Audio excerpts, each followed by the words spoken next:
नमस्कार, मी Konkan hearted girl. स्वर्गाहूनही सुंदर म्हटलं की आपल्याला कोकण आठवतं. तसं कोकण आणि राजकारण म्हटलं की आपल्याला आठवतं ते म्हणजे राणे कुटुंब.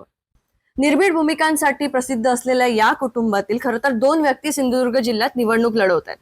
पण आज आपण भेटणार आहोत मालवण कुडाळ मतदारसंघाचे उमेदवार श्री निलेशजी राणे यांना.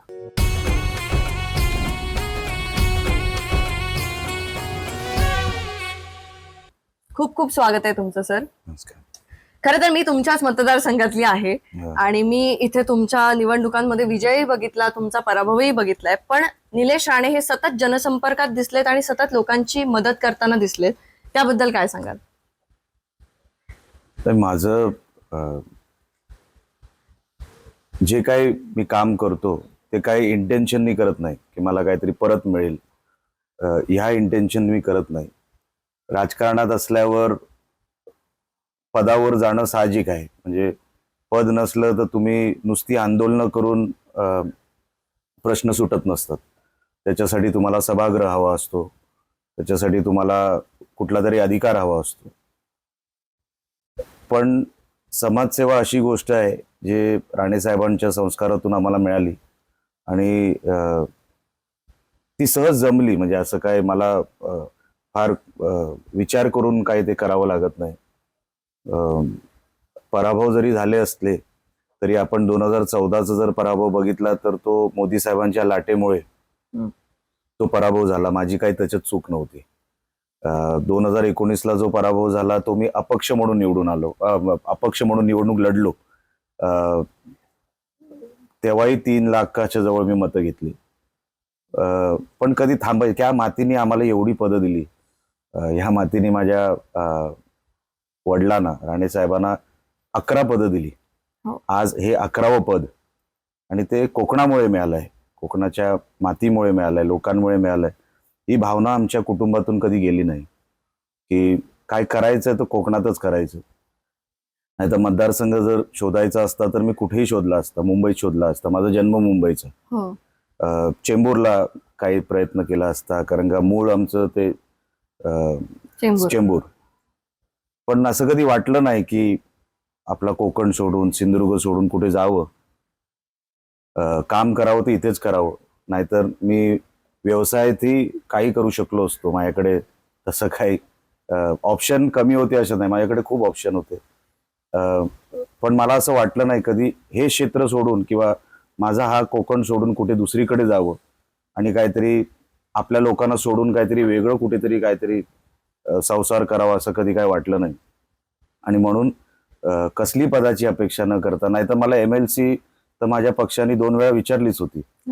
पण मी बोललो नाही, जिथे वडिलांचा पराभव झाला ना तिथूनच निवडणूक लढवायची आहे. आणि म्हणून मी सातत्याने लोकांच्या संपर्कात राहिलो आणि आपण कॉन्टॅक्टमध्ये राहिलो ना तर लोक वळतात, लोकांना खरं कळतं. जे खोटं पेरलेलं असतं त्याला जास्त काळ ते टिकत नाही. आणि म्हणून तसं मी ह्या जमिनीतच राहिलो, या मातीतच राहिलो. आणि मला आवड आहे लोकांमध्ये राहायची आणि मला असं वाटतं ती आवडच मला या क्षेत्रात पुढे नेते. पुढे नेते म्हणण्यापेक्षा मला टिकून ठेवलं. येस, नक्कीच. कोकणचा विकास आणि राणे हे नाव नेहमीच चर्चेतच असतं. आणि खूप लहान असताना मी तुम्हाला भेटले होते, म्हणजे नारायण राणे देवबागमध्ये आले होते आणि तेव्हा तुम्ही राजकारणात पदार्पणच करत होता. तेव्हापासूनचा बंधाऱ्याचा, देवबागचा जो मुद्दा आहे तो अजूनपर्यंत तसाच आहे. त्याबद्दल तुम्हाला काय वाटतं? बघा, आपण देवबागच्याच आहात. हो. आपल्याला जर लक्षात असेल, आपण आई वडिलांना किंवा आपल्या आजी आजोबांना विचाराल तर देवबाग हे तेव्हा कसं होतं, तेव्हा त्याला रस्ताही नव्हता. खूप अडचणी आल्या, कोर्टाच्या अडचणी आल्या, मग काही ग्रामस्थांच्या अडचणी आल्या. आणि तिथून साहेबांनी कधी कधी आपल्या खिशातले खाजगी पैसे देऊन, बाबा तू बाजूला हो, तू शांत बस, रस्ता गरजेचा आहे. कारण का एका बाजूला समुद्र आहे आणि दुसऱ्या बाजूला बॅकवॉटर आहे. अशा संगमाच्या मधोमध अडकलेला हा गाव आहे. सुनामीच्या नंतर आपल्याला कळलं असेल की ते गाव किती सेन्सिटिव्ह आहे, जिओग्राफिकली किती सेन्सिटिव्ह आहे. आमचा प्रयत्न साहेबांनी तेव्हाच ओळखलं. 1990 मध्ये जेव्हा साहेब पहिल्यांदा आमदार झाले आणि 90 साली जेव्हा तिकडे पाहणी करायला गेले आणि काही अधिकाऱ्यांनी सांगितलं हे गाव अडचणीत आहे, कधी मोठी लाट आली किंवा काही प्रॉब्लेम झाला वादळाचा तर हे सगळं गाव घेऊन जाईल, अशी अशी परिस्थिती आहे. साहेबांनी 90 साली जो काय बंधारा घातला ना, तो आजपर्यंत तोच बंधारा आहे. हो. त्याच्यावरती एकही दुरुस्ती झाली नाही किंवा वेगळं काही त्याच्यावरती फंड आलेला नाही. साहेब जेव्हा राज्यसभेवर खासदार होते तेव्हा मी तिकडे 1.5 कोटी म्हणजे जिथे जिथे पॉकेट ढासाळलेत बंधाऱ्याचे, जिथे एकदमच विषय ढासाळलेला आहे तो भरून काढायचा आम्ही प्रयत्न केला. खासदार निधीचं पत्र तेव्हा ठाकरे सरकार होतं. ठाकरे सरकारच्या काळामधलं हे काम आम्ही आमचा खासदार निधी देऊन सुद्धा टुरिझम खातं तेव्हा आदित्य ठाकरेकडे होतं. राणेंनी फंड दिलाय ना, तर तो इम्प्लिमेंट होता कामा नाही. त्यांनी कमिटीवर कमिटी बसवली, त्याच्यावर 2 महिने झाले, 8 महिने झाले, मग 2.5 वर्षानंतर त्यांचं सरकारच गेलं. आता जे नवीन प्रस्तावामध्ये आहे ते फुल फ्लेजेड बंदर जे आहे दुरुस्ती सकट जे काय त्याला 12-13 कोटी रुपये लागणार आहेत ते सगळे आम्ही आमच्या मार्फत देणार, म्हणजे आमच्या प्रस्तावामार्फत देणार. तो प्रस्तावच कधी तयार नव्हता, तो प्रस्ताव मी तयार केला. प्रस्ताव तयार करायला जो काही काळ गेला त्याच्यानंतर जो अलॉटमेंटचा काळ असतो, प्रशासकीय मान्यता मिळायला जो काळ लागतो, त्या सगळ्या अडचणीतून आपण तो फंड अलॉट केला. आता जेव्हा आचारसंहिता संपेल तेव्हा ते काम दुरुस्तीचं आणि जे काही पूर्ण फुल फ्लेजेड जे काही 12-13 कोटी जिथे गरज आहे तिकडे सगळीकडे परत तो बंधारा उभा राहील. पण मागच्या अनेक 10 वर्षामध्ये हा का झाला नाही, ह्याचं सर्वेचं देखील काम का झालं नाही, हे जर मी बोललो तर मी माझ्या समोरच्या उमेदवारावर टीका करण्यासारखं आहे. मी टीका करणार नाही, ती माझी जबाबदारी आहे, मी समजतो, आणि मी ते काम करून आणणार. आता एक सगळ्यात महत्वाचा प्रश्न म्हणजे मतदारांनी पक्षाकडे बघून मतदान करावं की लोकप्रतिनिधीकडे बघून मतदान करावं? दोघांकडे बघून मतदान करावं. महायुतीने जी कामं केली आहेत, ज्या योजना जनसामान्यासाठी ज्या काही योजना काढल्या, जसं लाडकी बहीण योजना, आता जर आपण कुडाळ मालवणचे लाभार्थी बघितले तर जवळपास 42,000 लाभार्थी हे फक्त कुडाळ मालवणचे आहेत. जिल्ह्यामध्ये जवळपास 2.5-3 लाख आहेत. आता महिलाच आमचा प्रचार करतायत की हे सरकार पाहिजे, कारण का आम्हाला पहिल्यांदा कुठल्या सरकारने आमच्याबद्दल विचार केला, आम्हाला थेट पैसे दिले आमच्याबद्दल, आणि हे वाढणार आहेत सुद्धा. जे समोरचे सांगतायत बंद होणार ते आता महिलांनाही कळतं, ते निवडणुकीचा त्यांचा तो अजेंडा आहे. अनेक योजना, तर पहिल्यांदा पंतप्रधान ग्राम सडक योजनेमध्ये आम्हाला पैसे मिळाले, मुख्यमंत्री ग्राम सडक योजनेमध्ये फेज 1 फेज 2 मध्ये पैसे मिळाले, हे डीपीडीसी मध्ये मोठ्या प्रमाणामध्ये पैसे मिळाले. तर हे सगळे सरकारच्या माध्यमातून मिळालं. मी जरी माझी टीम लीड करत असलो तरी मला मदत कोणी केली तर सरकारने केलं. व्यक्ती म्हणून जर आपण उमेदवार कसा असावा तर ते लोकांचा माझ्याकडे किंवा समोरच्याकडे बघायचा तो दृष्टिकोन असू शकतो की हा असा आहे तो तसा आहे, पण डिलिव्हरी कोण देतो, कामाला रिझल्ट कोण देतो, मला असं वाटतं ही निवडणूक रिझल्ट ओरिएंटेड जो काम करेल त्या उमेदवाराकडे लोकांनी लक्ष देणं गरजेचं आहे. नुसतं मी तुम्हाला पत्रांवर पत्र देऊ आणि जर ती पत्र उद्या जाऊन रद्दी होणार असतील तर मला असं वाटतं त्याचा काही उपयोग नाही. 10 वर्ष आपला हा मतदारसंघ मागे गेला. या मतदारसंघाला एक ओळख होती. राणे साहेब या मतदारसंघाचे आमदार होते, अनेक वर्ष पालकमंत्री होते. ह्या मतदारसंघामध्ये जी एक ओळख निर्माण झाली ना महाराष्ट्रामध्ये, ती मागच्या 10 वर्षात पुसली गेली. ती परत निर्माण करायची आहे. त्याच्यासाठी सरकारची पण मदत लागणार. मोठ्या प्रमाणामध्ये सरकार जेव्हा डेव्हलपमेंट फंड तुमच्याकडे पाठवतो तो इम्प्लिमेंट झाला पाहिजे. नुसता बजेटमध्ये तरतूद झाली म्हणजे तो कलेक्टरनी इम्प्लिमेंट केला किंवा खालच्या अधिकाऱ्यांनी इम्प्लिमेंट केला असं होत नाही. अधिकारी आपल्या ह्याच्यानी काम करत असतो, आपल्या स्पीडनी, पण ते करून घेणं त्यालाच प्रशासन हाताळणं म्हणतात. जो प्रशासन हाताळू शकतो, जो ऍडमिनिस्ट्रेशन त्याला ज्याला कळतं, आणि जो बरबटलेला नसतो गव्हर्नमेंटच्या कुठल्याही पैशामध्ये कुठल्याही कॉन्ट्रॅक्टमध्ये. मी कॉन्ट्रॅक्टर नाही, माझे समोरचे उमेदवार कॉन्ट्रॅक्टर आहेत, तेच रस्ते करणार जे प्रॉफिटचे आहेत. मला प्रॉफिट लॉसशी संबंध नाही. देवानी मला माझे व्यवसाय वेगळे दिलेत. ह्या मातीतून काहीतरी कमवायला आम्ही आलेलोच नाही. द्यायला आलोय, रोजगार द्यायला आलोय, उद्योगधंदे बसवायला आलोय. त्याच्यातून एक वेगळं काहीतरी चांगलं चित्र तयार होणार. तर लोकांनी बघण्यामध्ये मला असं वाटतं दोन्ही गोष्टींचा विचार करावा.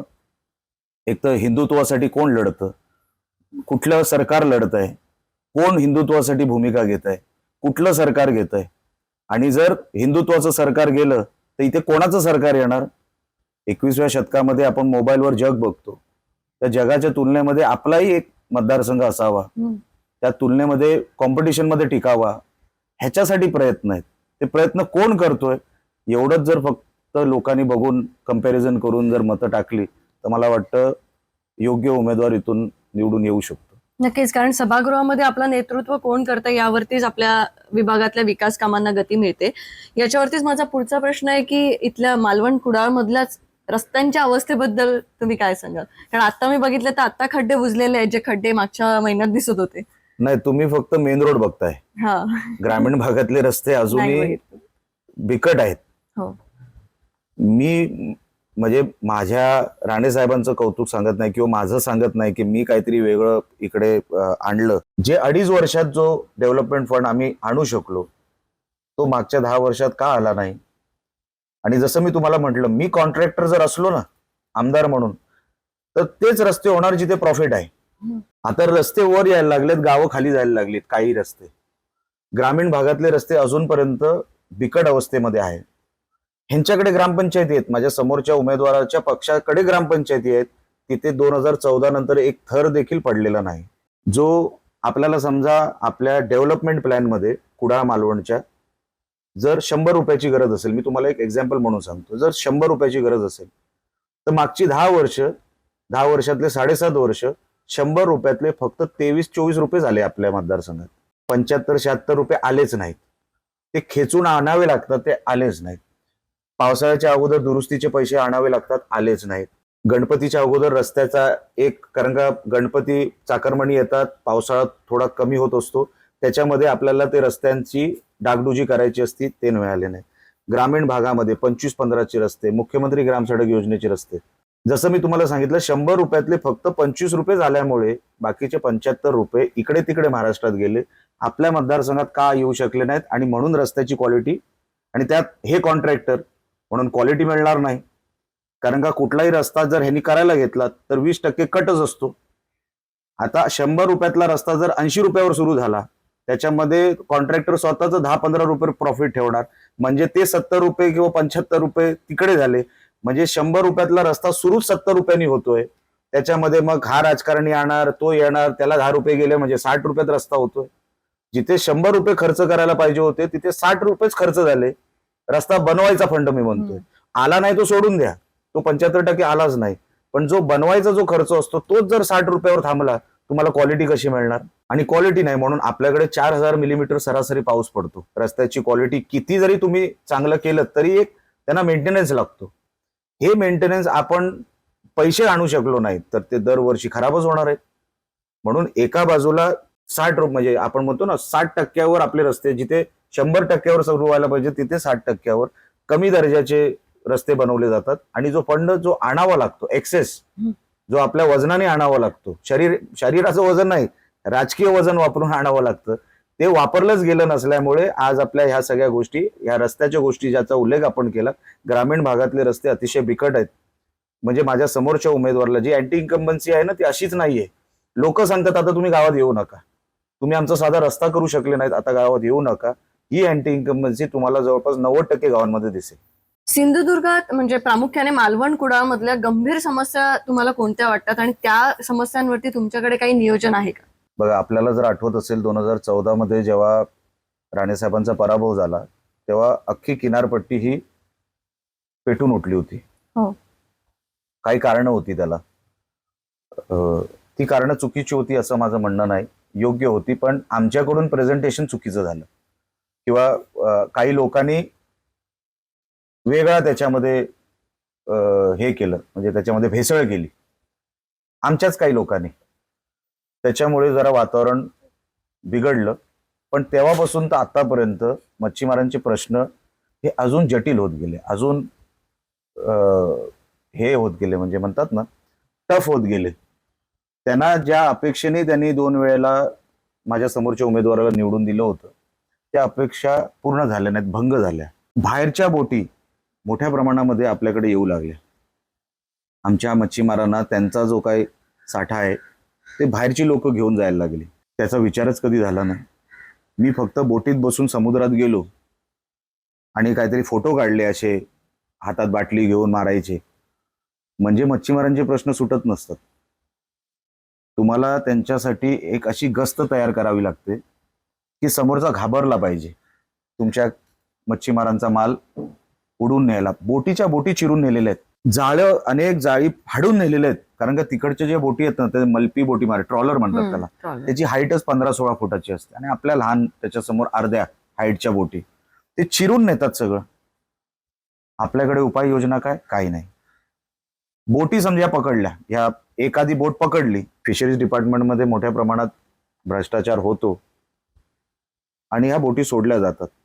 मच्छीमार परत आहे तिथेच, त्या बोटी परत येतात, सुटल्यावरती परत आपण सुटतो हे कळल्यावरती परत. धाक नाही ना कोणाचा की इकडे गेला की काय खरं नाही, हिची एक भीती पाहिजे ना कुठल्याही क्रिमिनलला, ती भीती नाही. हा झाला मच्छीमारांचा विषय. आपली आरोग्य सेवा बघा, आपण सिव्हिल हॉस्पिटल, मी अनेक वेळेला म्हणतो हा मतदारसंघ मधोमध असल्यामुळे ह्याच्यामध्ये कलेक्टर ऑफिस आहे, कलेक्टर इथेच राहतात, SP ऑफिस आहे, SP इथेच राहतात, जिल्हा परिषद CO ऑफिस आहे इकडेच राहतात, जिल्ह्याचं सिव्हिल हॉस्पिटल आहे आणि आता गव्हर्नमेंट मेडिकल कॉलेज सुद्धा आहे.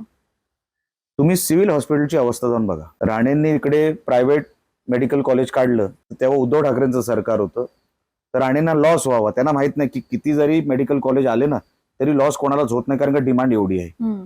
पण त्यांना कोणीतरी सांगितलं की हे केलं तर लॉस होणार राणेंना, तर त्यांनी गव्हर्नमेंट मेडिकल कॉलेज इंट्रोड्यूस केलं, आणलं. तुम्ही गव्हर्नमेंट मेडिकल कॉलेज जाऊन बघा, तिथे डॉक्टर बाहेर पडणार की नेमकं कोण बाहेर पडणार 5 वर्षांनी हे जरा तुम्ही जाऊन बघा. पहिल्या वर्षी जे काही अॅनाटॉमी, बायोकेमिस्ट्री वगैरे जे काही कोर्सेस ते शिकवायला फॅकल्टी नाहीये. जे 138 ची फॅकल्टी लागते, 138 ती फॅकल्टी नाहीये. कॉलेज सुरू आहे, त्या विद्यार्थ्यांना कॅन्टीन नाहीये, त्या विद्यार्थ्यांना कुठे झोपायचं, कुठे रूम अकॉमोडेशन नाहीये. ते बिचारे कसे आपलं आयुष्य काढतात. एक तर फीस भरली प्लस आता त्यांना भाडं भरावं लागतंय आणि हलाक्याच्या परिस्थितीमध्ये ते राहत आहेत, जिथे अकॉमोडेशन मिळेल ते. सिव्हिल हॉस्पिटलचं काय झालं, पूर्ण वाट कशी लावली आहे लोकांनी. मेडिकल कॉलेजमध्ये स्टाफ भरायचा आहे म्हणून सिव्हिल हॉस्पिटलचा स्टाफ उचलला आणि मेडिकल कॉलेजमध्ये टाकला. इकडेही अर्ध इकडेही अर्ध.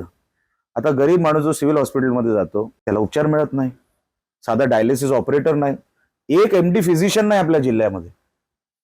MD फिजिशियन म्हणजे लहानपणापासून आपल्याला सर्दी ताप खोकल्याला ज्यांनी आपल्याला बरं केलं,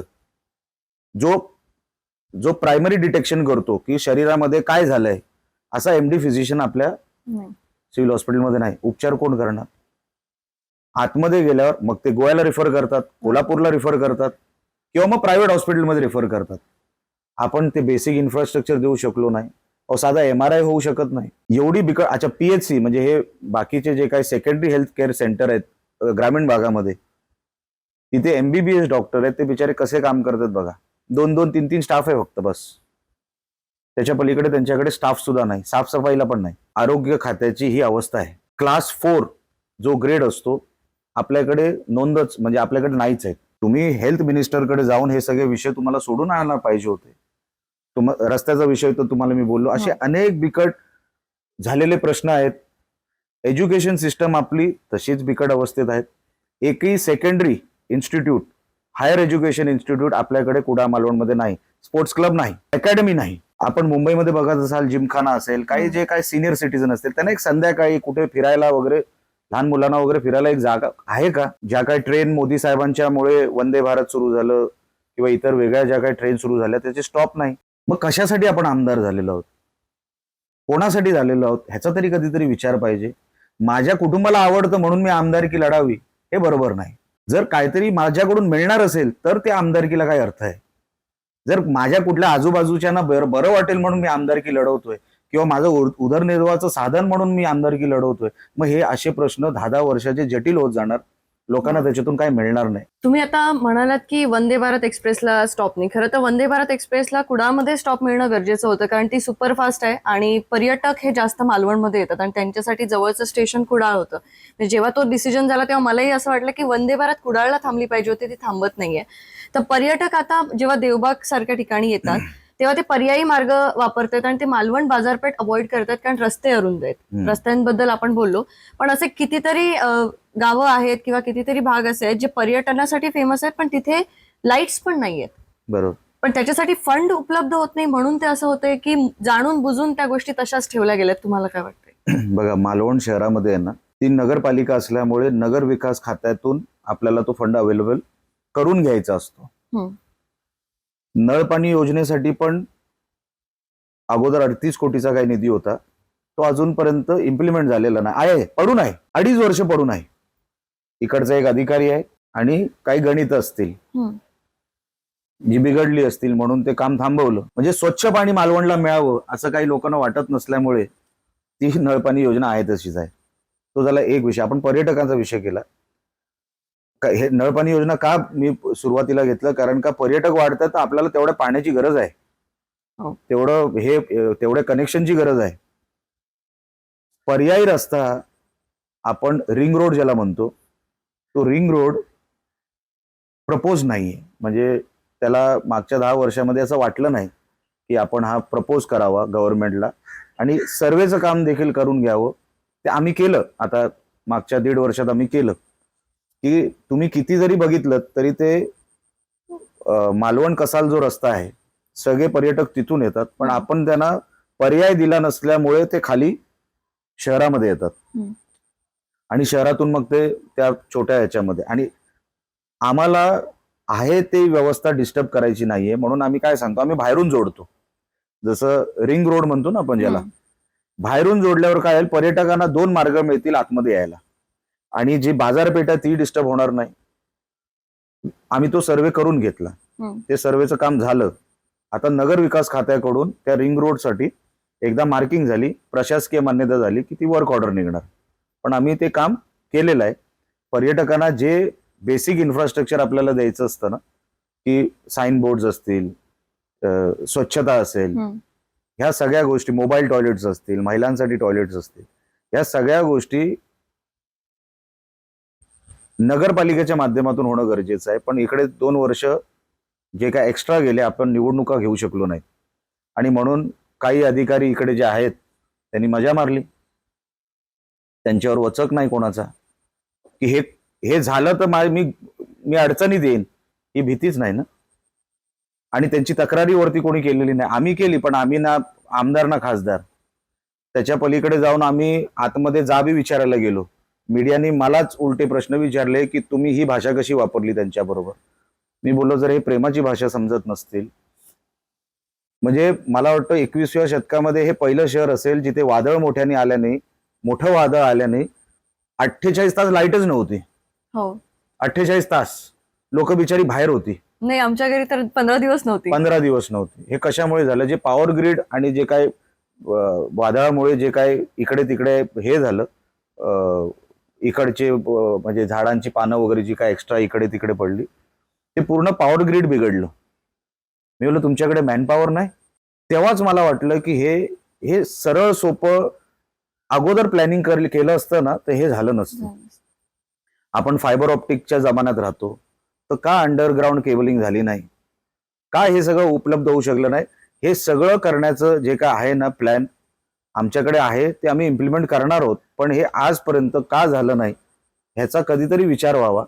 की पॉवर ग्रीडचं साधं प्लॅनिंग होऊ शकलं नाही, रस्त्यातला रिंग रोड हवा. आता एवढे पर्यटक आहेत, गोव्यामध्ये आता जेवढे वॉटर स्पोर्ट्स होत नाही ना तेवढे आमच्या मालवण किनारपट्टीवर होतं. कारण का तिकडे महाग आहे, इकडे स्वस्त असल्यामुळे ते सगळे पर्यटक इकडे येऊन वॉटर स्पोर्ट्स करतात. येणाऱ्या काळातली जी गरज आहे ना ती ओळखली पाहिजे आणि म्हणून ती ओळखली गेली नाही, म्हणून हा संताप आहे. ते दुरुस्त करणार आम्ही, त्याच्यामध्ये हे काय नाही. जसजसे मालवणकडे पर्यटक वाढतायत तसे इथले प्रॉब्लेम सुद्धा वाढतात, जसं की कचरा व्यवस्थापन. म्हणजे आता देवबाग मध्ये कचऱ्याची गाडी येत नाही, प्लास्टिकचा मुद्दा आहे, पण प्लास्टिक डिस्पोज करायला जागा नाही. मालवणमध्ये नगरपंचायतला विचारलं असता ते म्हणतात की आमचं वेगळं हे आहे, तुम्ही तुमचं आम्ही कचरा इकडे घेऊ शकत नाही. सो हा कचरा व्यवस्थापनाचा प्रश्न सोडवण्याजोगा आहे, सुटू शकतो आणि तो सोडवला जात 100% नाहीये असं तुम्हाला वाटतंय का? 100% सुटू शकतो. बघा, त्याच्यासाठी तुम्हाला गार्बेज एलिमिनेशन प्लांट कुठेतरी उभारावा उभा लागेल. राहावं लागेल.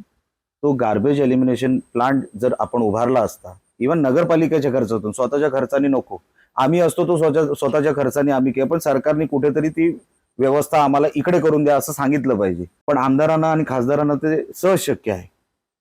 तुम्ही का ते एलिमिनेशन प्लांट उभं केलं नाही? आणि किती रुपये लागतात हो? 3.5-4 कोटी रुपये लागतात या सगळ्या गोष्टीला.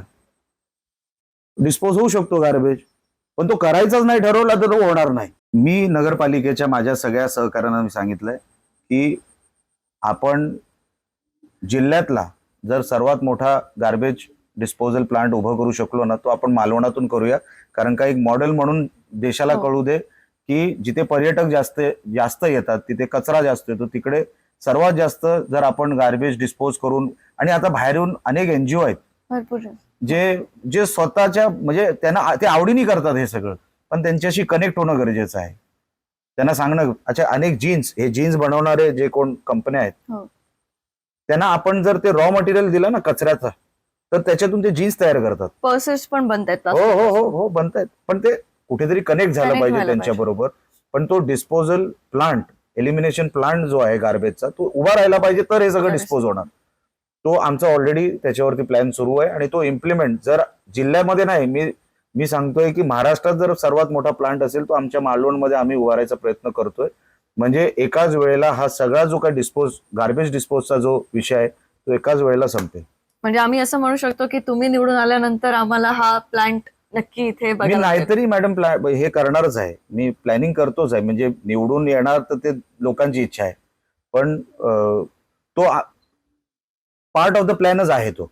म्हणजे जसंही नगरपालिकेची निवडणूक होईल हम्म. किंवा त्याच्या अगोदर साहेबांचा फंड आहे, हम्म. तर साहेबांचा आणि असा फंड एकत्र करून आम्ही तो करणारच आहोत. आता आपण पर्यटनाविषयी बोललो तर कोकणातील धार्मिक पर्यटन वाढीसाठी तुमचे काय प्रयत्न असतील, म्हणजे मंदिरं आणि त्याबद्दलचं पर्यटन? मंदिरं, आपण जी कोकणातली मंदिरं आहेत ती आपण जगाला दाखवायला कमी पडलो असं आम्हाला वाटतं. हे देवळांची नगरी आपण राहतो कोकणामध्ये. एका गावामध्ये 2-2, 3-3 मंदिरं आहेत आणि सुंदर मंदिरं आहेत. पण ती आपण जगाला दाखवू शकलो नाहीत. काही जत्रा आपल्या फेमस आहेत. भराडी देवीची जत्रा आहे, कोणकेश्वरची आहे. 2-2, 3-3 लाख पर्यटक येतात आणि दर्शन घेऊन जातात. पण सातत्याने 365 दिवस पर्यटक यावा ह्याच्यासाठी एक जो रूट बनवावा लागतो ना. आता आपण जेव्हा परदेशात जातो, तो जो ट्रॅव्हल एजंट आहे ना आपल्याला एक रूट देतो की sir, you have to see this, you have to see this, you have to see this also, go there also, don't miss this, हे सगळं सांगणारा तो जो असतो ना. किंवा कुठेही आपण एअरपोर्टला गेलो आणि आपणच विचारतो की काय आहे इथे बघणं, तर त्यांचं म्हणणं, ते रेडी इन्फॉर्मेशन पाहिजे. त्यांना माहिती यायच्या अगोदरच त्यांच्याकडे असलं पाहिजे की see, I have to go here, I have to go here, I have to go. आपण दाखवायला कमी पडलो की हे सगळं आमच्याकडे आहे. धबधबे आमच्याकडे फक्त एकाच दुसरा नाहीये, आंबोलीचाच नाहीये, असे अनेक आहेत. पण त्याच्या आजूबाजूला जे बेसिक इन्फ्रास्ट्रक्चर जे उभा करायचं असतं तेही उभं झालं पाहिजे. आपण लोकांना तिकडे वळवलं पाहिजे. टुरिझम बघा, टुरिझम तुम्हाला रेडीमेड इंडस्ट्री मिळते, पण ती जोपर्यंत वळत नाही ना तोपर्यंत तुम्हाला ती मिळत नाही. आपण 80% हे जे येत आहेत ना, हे सी फूड खायला येत आहेत, हे इकडे मजा मारायला येत आहेत. मंदिरं बघायला किती पर्यटक येत आहेत, तर ते फॅमिली ओरिएंटेड पर्यटक येणार. फॅमिली आली तर फॅमिलीला ज्या गोष्टी लागतात त्या सगळ्या गोष्टी तुम्हाला तिकडे अवेलेबल करून दिल्या पाहिजे, रूम्स अवेलेबल करून दिल्या पाहिजे. असे अनेक स्थळं आहेत, पण ती मार्केट झाली पाहिजे. आम्ही जेव्हा सरकारच्या काही लोकांशी बोलतो, मंत्र्यांशी बोलतो, त्यांना हेच सांगतो की साहेब, टुरिझमवर एवढं लक्ष द्या. आज गोवा राज्य अख्खं टुरिझमवर आहे. तुम्ही महाराष्ट्र म्हणून जर टुरिझम, आणि आपला टुरिझम जिल्हा आहे, पर्यटन जिल्हा आहे, घोषित जिल्हा आहे, जाहीर झालेला आहे. पण सरकारकडून जे पर्यटनावर लक्ष दिलं गेलं पाहिजे तेवढं सरकार कुठलं देत नसल्यामुळे आपल्याला पर्यटनाला जो मार्केट करायचा जो भाग आहे, जी मार्केटिंग आहे, समजा तुम्ही सगळे करताय, तुमच्या परीने तुम्ही करताय, पण एक गव्हर्नमेंटचा जो बॅकअप लागतो ना टुरिझमला, तो गव्हर्नमेंट कडूनच आला पाहिजे. कारण का हे सगळं जोपर्यंत, आता तुम्ही गोवा एअरपोर्टला मोप्याला बाहेर उतरलात तर तुम्हाला कधी कधी युपीची ऍड दिसेल, तुम्हाला कधी कधी उत्तराखंडची ऍड दिसेल, त्यांची मंदिरं तिकडे दाखवताना आपल्याला म्हणजे तिथे फोटो असतात त्यांचे त्यांचे ते फ्लेक्स असतात. मी जेव्हा दुसऱ्या राज्यात जातो तेव्हा मी आपले कोकणातली मंदिरं तिकडे बघत नाही. तो गव्हर्नमेंटचं काम आहे, ते गव्हर्नमेंटचं. आता जसं आपण लाडकी बहीण योजना ही आपण मार्केटच करतोय ना, ती सगळीकडे दाखवतोय, त्याची ऍड करतोय, तशी ऍड कोकणाची आणि मंदिरांची झाली ना तर पर्यटक मंदिरांना बघण्यासाठी, आणि एक काहीतरी बघा, मंदिर म्हणजे भावनिक विषय आहे, तो अटॅचमेंटचा विषय आहे. लोक येणार वळणार, पण ते दाखवलं पाहिजे. जोपर्यंत बाहेरच्या जगाला माहित नाही. आता गोवा का फेमस झालं, त्याची फेमस व्हायची कारणं वेगळी आहेत, पण ते आपल्याकडे मंदिरांना फेमस करायचं असेल तर बाहेरच्या लोकांना कळलं पाहिजे, अरे वा, इकडे असंही आहे, इकडे शंकराचं आहे, इकडे देवीचं आहे. त्यांचं महत्व जेव्हा कळेल तेव्हा लोक वळतील. परप्रांतीयांना कोकणात व्यवसायाच्या संधी दिसतात आणि ते इथे येऊन त्यांचे व्यवसाय थाटतायत, पण कोकणातील जी मुलं आहेत ती तरुण सगळी मुंबईकडे जात आहेत तिकडे, आणि चाकरमानी वाढत चाललेत. तर ते त्याच्यावरती म्हणजे कोकणातील व्यवसायांवरती तुमचं काय मत आहे? बघा, आता व्यवसाय म्हणजे आपण इंडस्ट्री म्हणू. आपण एक झालं आपली शेती जी पारंपरिक, आपण त्याच्यावर अवलंबून आहोत आर्थिक ह्याच्यासाठी, आणि दुसरं इंडस्ट्री आली पाहिजे, ह्याच्यासाठी प्रयत्न झाले पाहिजे. शेती टिकली पाहिजे, शेती चांगली झाली पाहिजे. तरुण हा शेतात उतरतोय का ह्याच्यावरही वेगळा रिसर्च झाला पाहिजे, की तो नोकरी शोधतोय. जर नोकरी शोधतोय तर इंडस्ट्री सेटअप पाहिजे. आता जर तुम्ही कुडाळला MIDC तुम्ही आतमध्ये जाऊन बघाल तर लोकांनी घरं बांधली आहेत. मग ती इंडस्ट्रियल कॉर्पोरेशन कशी, तो एरिया डिमार्केट कशासाठी झालेला आहे, इंडस्ट्रीसाठी. लोकांनी घरं कशी बांधली. आता आपण मुंबईमध्ये किंवा कुठेही घर बांधायला गेलो ना, मालवणमध्ये, तर पहिलं कॉर्पोरेशनला जमीन रिझर्वेशन काय ती दाखवावी लागते. ती रिझर्व्ड आहे इंडस्ट्रीसाठी. तुम्ही रेसिडेन्शियल कशी केली? इंडस्ट्रियल प्लॉटवर तुम्हाला रेसिडेन्शियल करता येत नाही, रेसिडेन्शियल प्लॉटवर तुम्हाला कमर्शियल करता येत नाही. तरी ठीक आहे, काही लोकांनी घरं केली, मला कोणाच्या घरावर काय आक्षेप नाही, पण पद्धत चुकीची आहे. तो कल्चर चुकीचा आहे की तुम्ही इंडस्ट्रीला डिमार्केट झालेली जमीन जर तुम्ही घरासाठी वापरणार, मग इंडस्ट्री आलीच नाही, रोजगार आलाच नाही, याचा अर्थ होतो. लोकांनी शोरूम चालू केलं. शोरूम म्हणजे इंडस्ट्री नाही, ती एक सेकंड इंडस्ट्री आहे, जी मॅन्युफॅक्चररला मदत करणारी ती इंडस्ट्री आहे. म्हणजे ते मूळ मॅन्युफॅक्चर नाहीये, मूळ मॅन्युफॅक्चरिंग येऊ शकली नाही. आजारी झाले कारखाने तिकडचे. आज जवळपास 90% कुडाळ MIDC कारखाने आजारी आहेत किंवा कुठल्या ना कुठल्या बँकेच्या कचाट्यात अडकलेले आहेत. शेती हा प्लॅन A आहे, तर इंडस्ट्री हा प्लॅन B पाहिजे. शेती हा 75% असू दे, पण 25% तरी इंडस्ट्री असू दे. मुलं जे वळतायत ना मुंबईकडे आणि स्टुलावरच्या नोकऱ्या करतायत. जेव्हा करोना जेव्हा होता तेव्हा कल्याण डोंबिवलीची जर अवस्था बघितली असती कोकणी मुलांची, तुम्ही 100 फुटाच्या खोलीमध्ये 5-5, 10-10 जण तिथे हे होते, राहत होते. अशा अवस्थेमध्ये जिथे फायर ब्रिगेड जाऊ शकत नाही गाडी, देव न करो कधी आग लागली तर, अशा अवस्थेमध्ये आमची मुलं राहत आहेत आणि स्टुलावरच्या नोकऱ्या करतायत. इकडे काहीतरी उपलब्ध करून द्यायला पाहिजे ना, तर मुलांनी इकडेच राहायला पाहिजे. आता आम्ही राणे म्हणून आमचा सगळा सेटअप मिळून आम्ही 2-2.5 हजार मुलींना आम्ही नोकऱ्या देतो स्वतःच्या पैशाने. आम्ही काय दुसऱ्यांचे पैसे घेत नाही, लोन घेऊन बँकेतून करतो. धाडस तर करतो, तुम्ही धाडस केलं पाहिजे. तर हे धाडस होत नाही, आणि म्हणून इंडस्ट्री का सेटअप झाली नाही, कारण का तो जो एक बोलतो ना आयर्न फिस्ट, की हे झालं पाहिजे, लोकांना त्रास नाही ना, मग झालं पाहिजे. रस्ता हा झाला पाहिजे, पर्याय मार्ग आला पाहिजे. हे जे छाती ठोकपणे जे झालं पाहिजे ना, अधिकाऱ्यांना सांगणं की साहेब सगळीकडे तुम्ही जर एवढं कोको कोलाची फॅक्टरी जर रत्नागिरीत येऊ शकते, मग माझ्या सिंधुदुर्गात एक युनिट का नाही येऊ शकत पेप्सीचं? आपण कंपॅरिझनच जर नाही केलं तर माझ्या पुढे कोण निघून गेला, माझ्या मागे कोण आहे, तो जर माझ्या पुढे निघून गेला, ह्याचा अभ्यास नको? काहीतरी ऑडिट तर पाहिजे की मी 5 वर्ष मी जर आमदार आहे तर त्या आमदारकीमध्ये माझं ऑडिट काय? लोक विचारणार मला ना, मी किती मुलांना नोकऱ्या दिल्या, किती कॅन्सर पेशंट बरे केले, किती मेरिट लिस्ट मुलांना आम्ही परदेशात पाठवलं शिक्षणाला. हे सगळं आपण आन्सरेबल नाही आहोत का? आपण म्हणतो ना, आपण राजकारणामध्ये फक्त प्रॉपर्टी ऍसेट दाखवतो, प्रॉपर्टी हे दाखवतो, आपली जी आहे ती इंटेलेक्च्युअल प्रॉपर्टी आपण दाखवतच नाही. आता निलेश राणेंची कणखर बाजू सगळ्यांनी बघितली, पण हळवी बाजू लोकांनी बघितली नाहीये. तर एक आमदार म्हणून जेव्हा तुम्ही रिप्रेझेंट करता तेव्हा तुम्ही कणखर असणं महत्वाचं आहे की हळवं असणं, साधं भोळं असणं महत्वाचं आहे? नाही, जिथे कणखर होणं गरजेचं आहे तिथे कणखर. आता लोकांसमोर किंवा जेव्हा आम्ही जनमानसात जातो, जनतेत जातो, तेव्हा तिथे काही असं वागणं बोलणं बरोबर नाही ना. जिथे गरज आहे तिकडे. आणि आम्ही काय ठरवत नाही की आज मी आक्रमकच होणार, असं काही ठरवून मी घराच्या बाहेर पडत नाही. अशी माणसं समोर येतात जी कदाचित काहीतरी त्यांना इंटेन्शन वेगळं असतं आणि आम्हाला लक्षात येतं की हे इंटेन्शन बरोबर नाही, हे चुकीचं काम आहे. तेव्हा आम्ही थोडं असं त्यांना समजवायचा प्रयत्न करतो. पण सभागृहात गेल्यानंतर महाराष्ट्राला जी बाजू, ह्या मतदारसंघाला एक आमदार कोण आहे, कसा आहे, हे दाखवलं तर पाहिजे. आणि ते दाखवण्यासाठी ज्या गोष्टी करणं गरजेचं आहे त्या सगळ्या गोष्टी करणार. आणि तेच मी लोकांना सांगतोय की मतदारसंघ कसा जपला पाहिजे हे मी आपल्याला पुढच्या 5 वर्षात दाखवतो, जर आपण संधी दिलीत तर. जी एक ओळख पुसली गेली मागच्या 10 वर्षामध्ये, ती ओळख परत आणण्यासाठी मी प्रयत्न करतोय. ते मी आणू शकतो तेवढंच मी बोलतोय. जे मी करू शकणार नाही, मी काय उगाच ट्रॅक्टरवर बसून फोटो काढू शकणार नाही, मी दिखावा करू शकत नाही, मी खोटं बोलू शकत नाही, मी गव्हर्नमेंटचा ठेकेदार होऊ शकत नाही, मी उगाच कोणाला दाखवण्यासाठी जाऊन उभं राहू शकत नाही. माझं काम असेल तिकडे मी जाईन, जिथे गरज नसेल तिकडे मी जाणार नाही.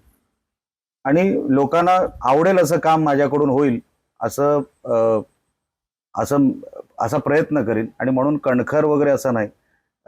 ते मी कुठेतरी ऐकलं होतं, रावणाला मारायला राम पाहिजे आणि कंसाला मारायला कृष्ण पाहिजे. तर ती भूमिका घेऊन जर माणसाने काम केलं तर मला असं वाटतं की चांगलं काम ह्या मतदारसंघात उभं राहू शकतं.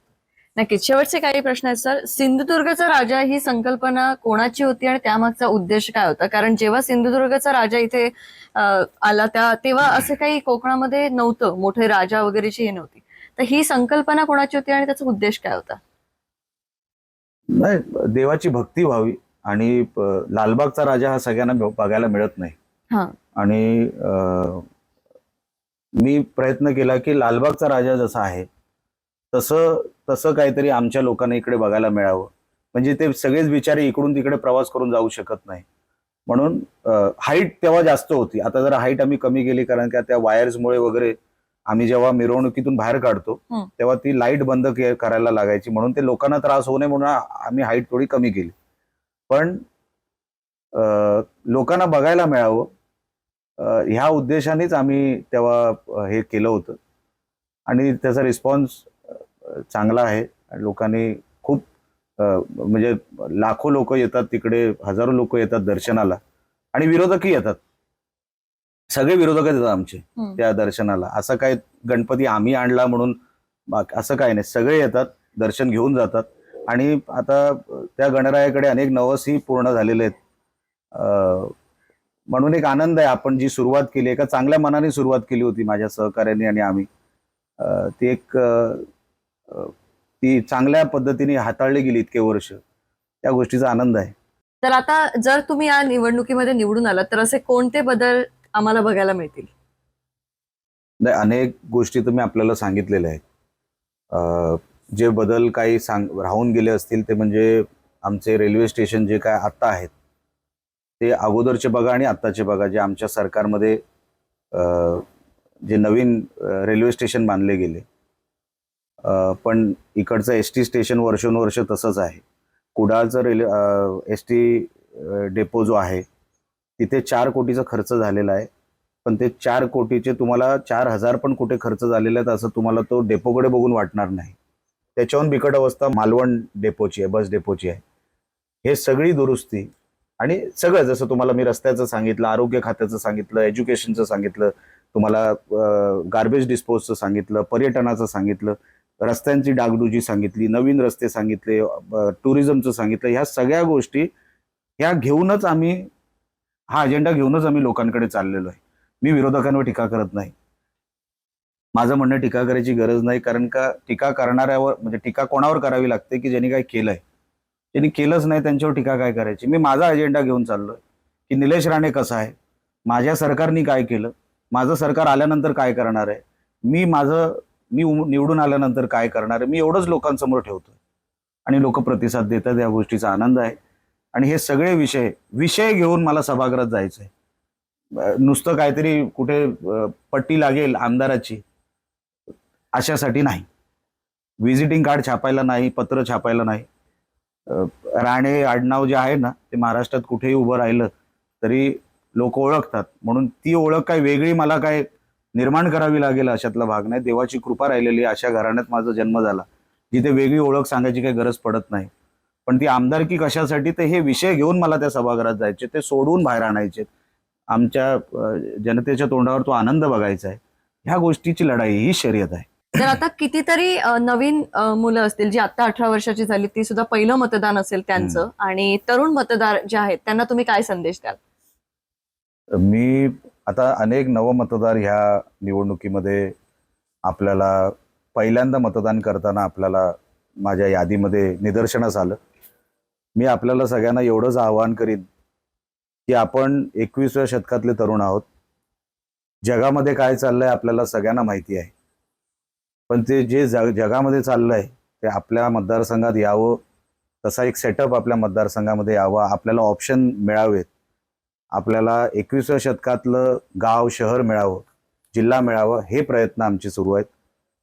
सरकारच्या माध्यमातून असू दे किंवा आमच्या स्वतःच्या माध्यमातून असू दे, जेवढं काय करणं शक्य आहे मी सगळं करणार, सगळं पणाला लावणार. आपण सगळ्यांनी हिंदुत्वाचा विचार हा कधी विसरू नये, आपली ओळख ही कधी विसरू नये.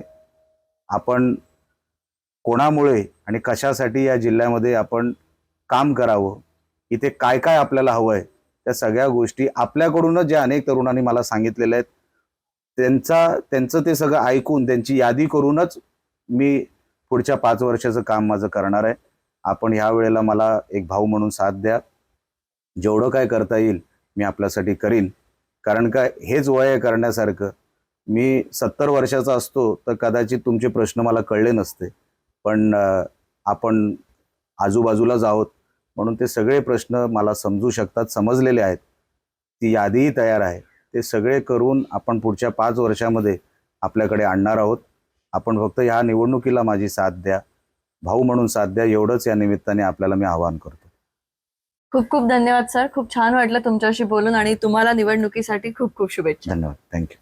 तर आज आपण भेटलो मालवण कुडाळ मतदारसंघाचे शिवसेना उमेदवार श्री निलेश राणे यांना, आणि जाणून घेतला आपण त्यांच्या स्वप्नातील महाराष्ट्र.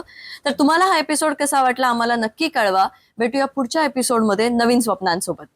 धन्यवाद.